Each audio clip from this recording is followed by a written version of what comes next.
तो मेरे प्यारे बच्चों, मेंस IBPS PO या SBI PO मेंस की अगर हम बात करें तो मेंस की क्या स्ट्रेटजी होनी चाहिए, थोड़ा सा इस पर हम फोकस करते हैं। जैसे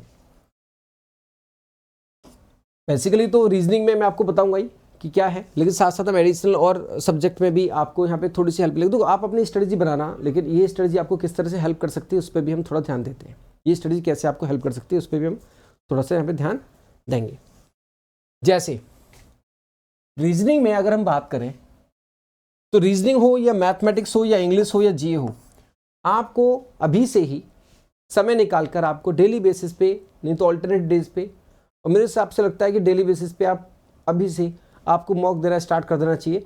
अगर आप उस दायरे में आते हैं जो कि एक गुड अटेम्प्ट है, अगर आप उस दायरे में आते हैं जो कि एक गुड अटेम्प्ट है, जो कि बहुत सारे वीडियोस में आपने देखा होगा और पता भी लग जाता है पेपर देने के बाद कि हाँ मेरा गुड अटेम्प्ट है, ऑफ कोर्स मुझे इस दायरे में मैं आ सकता हूँ और मुझे मेंस की तैयारी करनी चाहिए, राइट। तो 1 मॉक डेली बेसिस पे आप स्टार्ट करें जिसमें सारे सब्जेक्ट आ जाते हैं। पहली चीज़ तो ये है जिसमें सारी चीज़ें आपकी आ जाती है। तो 1 मॉक तो आपको डेली स्टार्ट करना होगा जिसमें सारी चीज़ें आपकी आ जाती हैं, ठीक है। 1 मॉक आप डेली बेसिस पे स्टार्ट करें। IBPS और SBI PO मेंस का मॉक आप अल्टरनेटिव डेज पे दे सकते हैं जिन्होंने दोनों एग्जाम दिए। जिन्होंने सिर्फ एक एग्जाम दिया SBI का, वो SBI का मॉक दे। जिन्होंने IBPS का दिया वो IBPS का मॉक दे। जिन्होंने दोनों दिए हैं वो अल्टरनेट डेज पे दोनों के मॉक दे, IBPS PO का भी और SBI PO मेंस का, ठीक है। प्रॉपर एनालिसिस करें, एनालिसिस बहुत जरूरी है। जैसे मैं कुछ स्टूडेंट से मेरी बात होती है ना, तो ये पता चलता है कि बहुत सारे स्टूडेंट ऐसे हैं कि एनालिसिस में कंजूसी कर जाते हैं। अगर आप एनालिसिस में कंजूसी करेंगे तो फिर इंप्रूवमेंट आपका उस लेवल का नहीं आएगा। मॉक का मतलब तभी सार्थक होता है जब आप उसकी एनालिसिस करते हैं। कि एनालिसिस का मतलब क्या है? एनालिसिस का मतलब है कि पर्टिकुलर आपने जैसे मॉक दिया, उसमें कुछ सवाल ऐसे होंगे जो आपके रॉन्ग हो गए, गलत हो गए। तो पहली एनालिसिस तो ये होती है कि हमारे सवाल गलत क्यों हो गए, उसको समझना, उसका राइट सॉल्यूशन क्या था, आपकी मिस्टेक क्या थी, उसको नोट डाउन करना और उसको करेक्ट करने के लिए प्रयास करना, पहली चीज़। दूसरा, ऐसे बहुत सारे सवाल रहे होंगे जो आपने अटेम्प्ट नहीं किए, तो ऐसे कौन कौन से सवाल है जो अटेम्प्ट नहीं हुए हैं उनको री अटेम्प्ट करना, उनको अटेम्प्ट करना, ठीक है।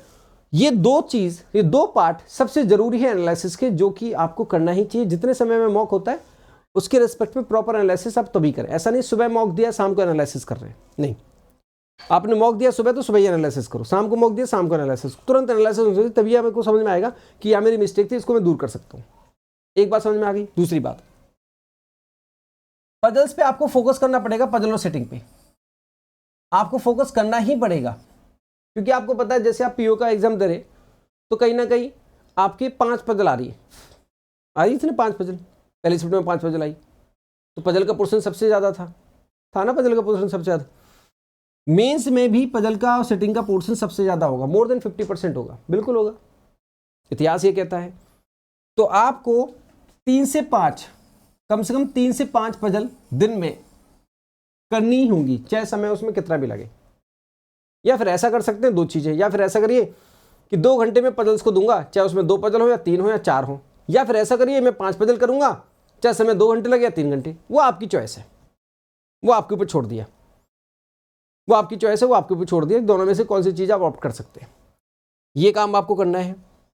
राइट कंटेंट आपको लेना है, वो कंटेंट आपको देखना है कि वो कंटेंट सही होना चाहिए, एग्जाम ओरिएंटेड होना चाहिए। कंटेंट वो जो एग्जाम ओरिएंटेड है, वो कैसे पता लगेगा?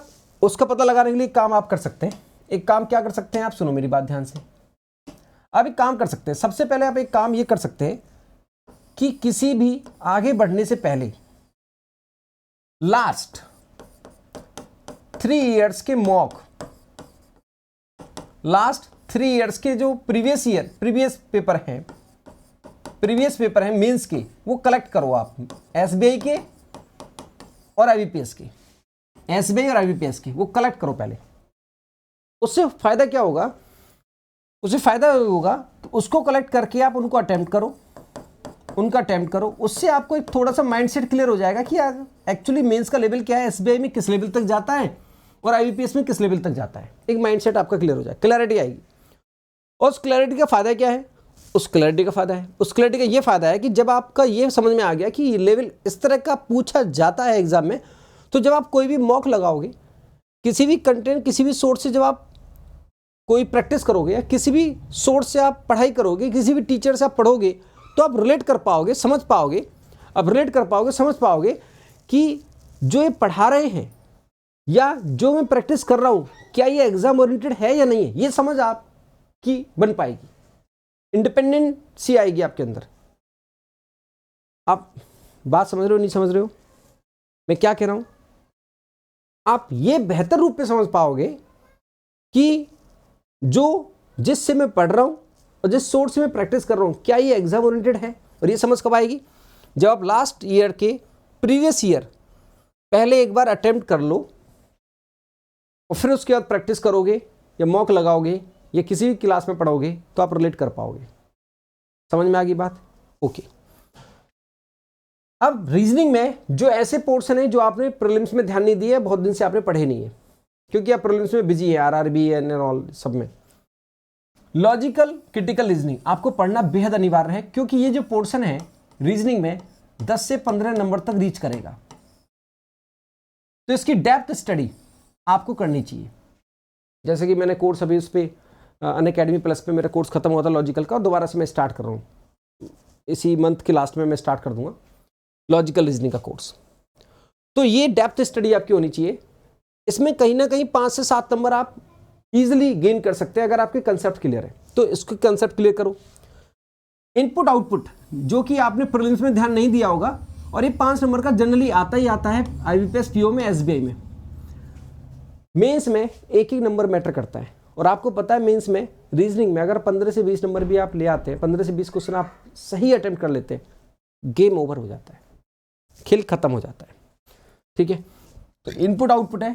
डेटा सफिशिएंसी जो कि आप प्रॉपर वे में आपने नहीं पढ़ा, और इसमें भी जैसे 2 स्टेटमेंट तो इजी हो गया, 3, 4, 5 स्टेटमेंट, एक नेक्स्ट लेवल की चीजें, नेक्स्ट लेवल की चीजें आपकी यहाँ पे होनी चाहिए। Data sufficiency, additional topic, data sufficiency की क्लैरिटी लाओ, इनपुट आउटपुट, लॉजिकल की क्लैरिटी लाओ, पजल्स 3 से 5 पजल इन अ डे आपकी हो।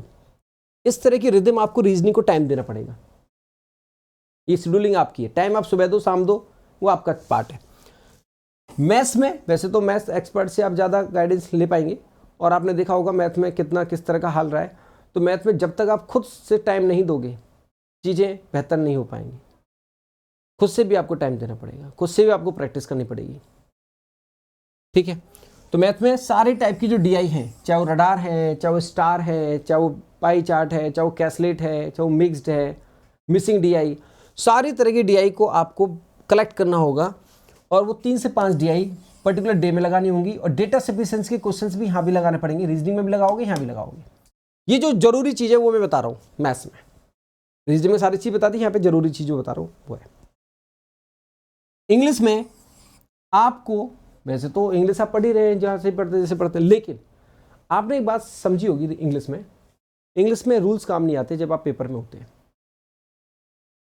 मतलब मेरा अनुभव ये कहता है कि रूल्स काम नहीं आते ज़्यादा, रीडिंग अंडरस्टैंडिंग बहुत काम आती है। और आप ये भी जानते हैं कि मेंस के पेपर में इंग्लिश में जो करंट बर्निंग इश्यूज हैं, इकोनॉमिक एंड सोशल, उनसे रिलेटेड क्वेश्चन सबसे ज़्यादा बनेंगे। जो करंट बर्निंग इश्यूज हैं लास्ट 6 मंथ में, लास्ट 3 मंथ्स में, 4 मंथ्स में, तो रिसेंटली जो करंट बर्निंग इश्यूज हैं उसकी आपको स्टडी करनी होगी, इकोनॉमिक एंड सोशल। तो वो एडिटोरियल आरसी, वो आर्टिकल्स आपको पढ़ने होंगे, चाहे वो योजना मैगजीन से पढ़ें, चाहे वो क्लास में पढ़ें, चाहे वो टीचर की हेल्प से पढ़ें, कहीं से पढ़ें, वो चीज़ आपको कवर करनी पड़ेगी। ठीक, नाउ जी आपको लास्ट 6 मंथ, माना कि आप क्लासेस में पढ़ते हैं लेकिन खुद भी आपको टाइम देना पड़ेगा लास्ट 6 मंथ का, और वो भी कम से कम 2 से 3 सोर्सेज से आपको इसके नोट्स भी बनाने होंगे और जी आपको कवर करना होगा। तो अगर मैं मानूं या रीजनिंग पे आप देखो, ये जो टाइम है ना इनपुट आउटपुट के लिए, डेटा सफिशिएंसी, लॉजिकल के लिए, ये टाइम आप कोई सा भी दे सकते हैं। ऐसा नहीं कि ये टाइम के लिए फिक्स करना डेली इतना ना। आप एक वीक में लॉजिकल को उड़ा दो 2-2, 3-3 घंटे देकर, एक वीक में इसको उड़ा दो, एक वीक में इसको उड़ा दो, बाकी आप पजल डेली कर रहे हैं और मॉक आप डेली लगा रहे हैं, ऐसा कर सकते हैं आप, चॉइस है आपकी। ठीक है, तो ऐसा नहीं कि फिक्स कोई ऐसा टाइमिंग है, मतलब ऐसा नहीं है, आपकी चॉइस है, फ्रीडम है आपकी, आपकी चॉइस है, फ्रीडम है। समझ में आ रही बात सबको? ठीक है, तो ये आपकी फ्रीडम है। ठीक है, तो इसलिए यहाँ पे ऐसा नहीं कि मैं टाइम आपको लिमिट दे रहा हूँ, टाइम लिमिट कोई नहीं है, आपकी स्ट्रेटजी है, आपका टाइम है। एक रात में आपने मतलब 2-3 दिन में आपने डेटा एफिशिएंसी के सारे कंसेप्ट पीछे पड़ गए, उसके खत्म कर दिए, इनपुट आउटपुट 2-3 दिन में खत्म कर दिया, लॉजिकल आपने 5-6 दिन में खत्म कर दिया, ऐसे भी आप कर सकते हैं। तो चॉइस है आपकी। हाँ, पजल के लिए डेली आप, मैंने बताया 2 से 3 घंटे ये आप देख सकते हैं, DI के लिए 2 से 3 घंटे आप देख सकते हैं, इंग्लिश में डेली आप 2 घंटे देख सकते हैं, GA में आप 2 घंटे डेली। तो कुल मिला के मेरे को लगता है कि 6 से 8 घंटे आप मेंस के लिए अपना समय दे सकते हैं। कैसे आप देंगे वो आपका पार्ट है। 6 से 8 घंटे आप दे सकते हैं मेंस के लिए। और आपका सबसे ज़्यादा जो मेंस में नैया पार लगाएगा ना, वो कौन लगाएगा बताना, मेरे को कमेंट करके बताना कि कौन सी ऐसी सब्जेक्ट है जो सबसे ज़्यादा नैया पार लगाए। SBI की अगर बात करते हैं, SBI में सेक्शनल कट ऑफ नहीं है, और प्रीलिम से आपको पता लग गया होगा, रीजनिंग आपको बहुत हेल्प की है ना। मैं इसलिए क्या रीजनिंग एजुकेटर हूँ। तो ऐसे ही मेंस में सबसे ज़्यादा नैया पार लगाने वाले सब्जेक्ट, अगर हम SBI की बात करते हैं जहाँ की सेक्शनल कट ऑफ नहीं है, तो वो है रीजनिंग और GA। कहते हैं रीजनिंग GA का वार और SBI मेंस पार। कहते हैं रीजनिंग GA का वार और SBI मेंस पार। रीजनिंग और GA 2 सब्जेक्ट तो कम से कम लेके चलेंगे, रीजनिंग और GA, रीजनिंग और GA। तो 2 सब्जेक्ट आपको सबसे ज़्यादा नैया पार लगाने वाले हैं, किसमें, मेंस में। ऐसे PO में भी रीजनिंग और GA। बाकी पे भी पढ़िए आप, लेकिन रीजनिंग आपका साथ दे देता है अगर आप थोड़ा समय ज़्यादा मतलब उसको समय देते हैं अगर पढ़ने में। तो रीजनिंग के साथ आपको प्रीलिम्स में भी दिया है, रीजनिंग के साथ प्रीलिम्स में भी दिया है, तो मेंस में भी देगा। ठीक है, हाँ। तो इस तरह से आप करिए। अब रीजनिंग के लिए मेरा जो पेड बैच प्लस कोर्स वो भी चल रहा है, तो मैं उसके बारे में बता देता हूँ। रीजनिंग का मेरा प्लस कोर्स चल रहा है, 10 से 11 उसकी टाइमिंग होती है, अनअकैडमी ऐप पर 10 से 11 उसकी टाइमिंग होती है। इसको आप करिए, चाहे आप PO की तैयारी कर रहे हैं, चाहे आप SBI की तैयारी कर रहे हैं, इसको आप करिए। ये 10 से 11 टाइमिंग है। राधे की रीजनिंग मेंस बैच है, ये 10 से 11 इसका टाइमिंग है, जो कि आपके मेंस की अगर आप तैयारी कर रहे हैं तो पूरे दिसंबर चलेगा, 10 से 11 चलता है, अनअकैडमी प्लस पे चलता है। जो प्लस जिन्होंने सब्सक्राइब किया हुआ है वो स्टूडेंट इस बैच में इनरोल कर लेना। ठीक है, मेरी प्रोफाइल पे जाकर, प्रोफाइल का नाम आपको मिलेगा, प्रोफाइल का नाम मिलेगा मेरा, आप सर्च करोगे राधा कृष्ण रावत के नाम से। मेरा कंप्लीट नेम क्या है, राधा कृष्ण रावत। आपको इसका कोर्स का लिंक मैं डिस्क्रिप्शन में दे दूंगा, इस कोर्स का लिंक मैं डिस्क्रिप्शन में दे दूंगा, मेंस के बैच का। इसमें सभी का एनरोलमेंट होना चाहिए जो भी प्लस के स्टूडेंट हैं।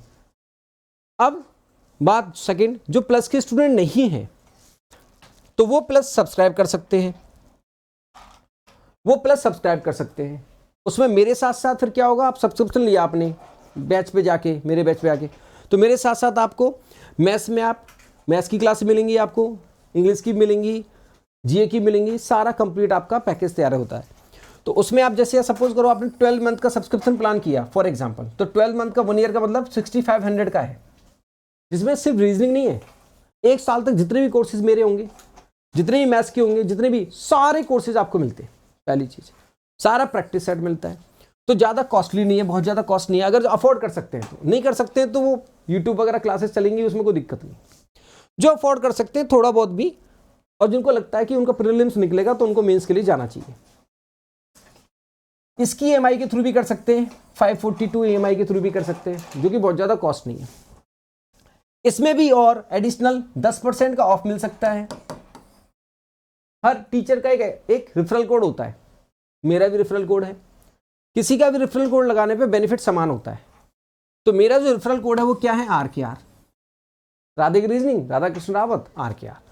तो आप यहाँ पे रेफरल कोड डालोगे, जब RKR यहाँ पूछेगा वो आपसे, यहाँ क्या करेगा, वो पूछेगा आपसे कि भाई हैव यू रेफरल कोड, तो आप बोलना बिल्कुल है, क्यों नहीं है, रेफरल कोड क्यों नहीं है, तो आप बोलना बिल्कुल है भाई। तो हैव यू रेफरल कोड, तो आप वहाँ पे डालोगे RKR। और कल से मेरे साथ क्लास में जुड़ जाओ। कल मैं सुबह क्लास पढ़ाऊंगा 10 से 11। कितने बजे पढ़ाऊंगा, 10 से 11। 10 से 11 मेरी क्लास चलेगी, डेली चलेगी। कल से जुड़ जाओ। और कोई भी डाउट है आपका, कोई भी चीज़ है, कोई भी क्वेरी है, वॉइस इंटरेक्शन होगा, ग्रुप डिस्कशन होगा, कॉन्फ्रेंस पे होगा, चैट के थ्रू होगा, ग्रुप भी मिलेगा, प्लस ग्रुप होगा उसका, है ना, टेलीग्राम ग्रुप होगा, और साथ साथ आपका डाउट सेशन भी होंगे। सारी चीज़ें आपको मिलेंगी, सारी चीज़ मिलेंगी, तो इसके थ्रू आप कर सकते हैं। ठीक है दोस्तों, तो ये सारी आपकी चीज़ें हैं, और कल से ही मेरे साथ जुड़िए 10 से 11 प्लस कोर्स पे ऑन अकेडमी। ठीक है, कल से मेरे साथ जुड़िए। ठीक है, चलो कल से मेरे साथ जुड़ना और खूब अच्छे से पढ़ाई करो।